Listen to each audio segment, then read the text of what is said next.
Je kolem 3, lampy v klidu září, mužky kolem krouží, hvězdy vidět toužím. Osamocená ulice, všichni jsou schovaní, baru, v knajpě nebo doma spí. Ze dne je ještě vyhřátej chodník, vím, že lidi teď nebývají hodní. Co je mi po nich, grávky rostou pozdích, vyčištěná hlava vychutnávám noční klid. Sem tam vidím taxík, občas projedou fíci, nebo nějaký dělo se žene silnici.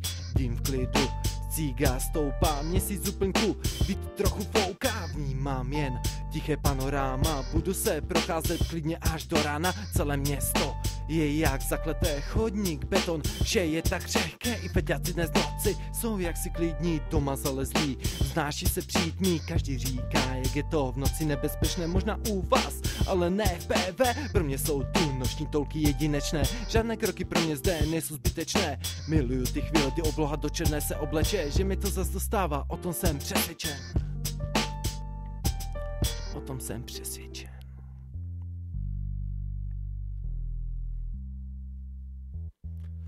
Nerozmýšlím se, kudma zrovna půjdu, zaposlouchám se do těch tajných zvuků, naplním plíce dávku čerstvýho vzduchu, zase poštěkávají psy a slyším ho kacovu. Já se ponořím do těch nočních tónů, které všude zní, i z těch tichých domů, je to velmi intenzivní zážitek, no změnami rýmy, kterých mám teď nadbytek.